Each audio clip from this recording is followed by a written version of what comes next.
ছোট্ট বাবুটা আজকে অপেক্ষা করছিল তার বাবা কখন আসবে, আর তাই তো আজকে আমার সাথে রান্না বান্না দেখতে এসেছে। আমাদের এই ছোট্ট ফারাজ কিন্তু ওর বাবাকে অনেক বেশি ভালোবাসে। এবার বন্যায় ফারাজের বাবা আমাদের বাসায় না থাকাতে ফারাজ কিন্তু ওর বাবাকে অনেক বেশি মিস করেছে। ফাইনালি আজকে ফারাজের বাবা আমাদের বাসায় আসবে, তাই আজকে একটু ভালো মন্দ রান্না করা হচ্ছে। শুধু যে ফারাজের বাবা আসবে সেটা বললেও ভুল হবে, আজকে কিন্তু রাত ভাইয়া রনি ভাইয়া তারাও আসছে। তাই তাদের জন্য আজকে ভাবলাম যে একটু মজাদার বাঙালি খাবার বানাই। তাই আজকে আমি খুব মজার একটা টমেটো ভর্তা বানাবো।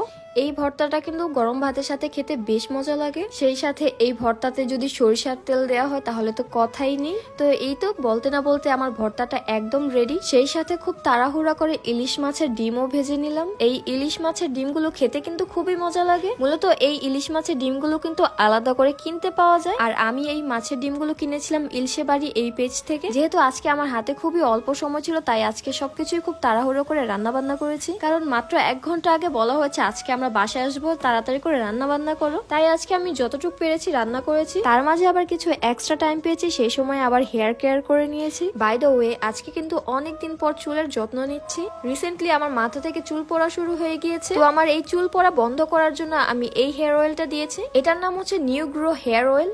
যাদের চুল পড়ার সমস্যা আছে অথবা চুলটাকে খুব দ্রুত লম্বা করতে চায় তাদের জন্য কিন্তু এই হেয়ার অয়েলটা অনেক উপকার আসবে। আমি এই হেয়ার অয়েলটা নিয়েছি নেহা অনলাইন শপ এই পেজ থেকে। তবে বেস্ট রেজাল্টের জন্য কিন্তু অবশ্যই হেয়ার প্যাকটা সাথে নিতে হবে, এবং সেই সাথে এগুলো কিন্তু চুলটাকে অনেক বেশি সফট এবং স্মুথও করে। বাই দ্য ওয়ে, আজকে কিন্তু বাঙালি খাবারের পাশাপাশি চাইনিজ ফাস্ট ফুডও রান্না করেছি। মূলত আজকে আমি তাদের জন্য স্যান্ডউইচ বানাবো, আর এই জন্য আগে থেকেই মাংসটাকে ভালো করে ম্যারিনেট করে নিচ্ছিল। এখানে আদা রসুন বাটা এবং লবণ কুচি সবকিছুই আগে থেকে অ্যাড করে নিয়েছিলাম, এবং সবশেষে এটাতে সয়া সস অ্যাড করে দিই। এরপর সবগুলো উপকরণ ভালো করে মিক্স করে নিই। যেহেতু আজকে আমার হাজবেন্ডের আসতে একটু লেট হচ্ছিল, কারণ রাস্তায় অনেক বেশি জ্যাম ছিল, তাই সেই সুযোগে যতটুকু পেরেছি তাড়াতাড়ি করে রান্না বান্না করে নিয়েছিলাম। এখানে মুরগির মাংসগুলোকে ছোট ছোট করে পিস করে তারপর এটাকে ভালো করে ভেজে নিয়েছি। এরপর 4 থেকে 5 মিনিটের মতো এটাকে ভালো করে ভেজে নিয়েছি। আর এখন হচ্ছে স্যান্ডউইচের ভিতরের অংশটা তৈরি করার পালা।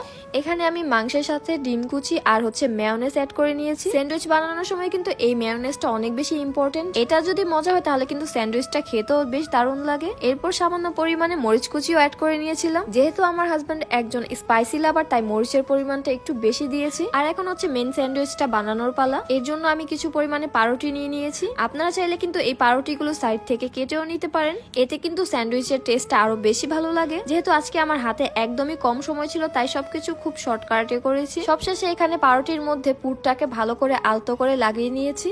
এরপর এটাতে টমেটো, শসা এবং হচ্ছে পেঁয়াজ কুচি দিয়ে নিয়েছি। যদিও এখানে পেঁয়াজটাকে গোল করে কেটে নিয়েছিলাম, এখানে আবার একটু সৌন্দর্যের জন্য একটু পিস পিস করে কেটেও নিয়েছিলাম। বাই দ্য ওয়ে, এই স্যান্ডউইচটা কিন্তু খেতে বেশ দারুণ মজা হয়েছে। চাইলে তোমরাও কিন্তু এটা বাসায় ট্রাই করে দেখতে পারো। তবে আজকে রাস্তায় জ্যাম থাকার কারণে ফারাজের বাবার কিন্তু বাসায় আসতে অনেক লেট হয়ে যায়। আজ এই পর্যন্তই। সবাই ভালো থাকবেন, সুস্থ থাকবেন, আর আমাদের জন্য বেশি বেশি দোয়া করবেন। আল্লাহ হাফেজ।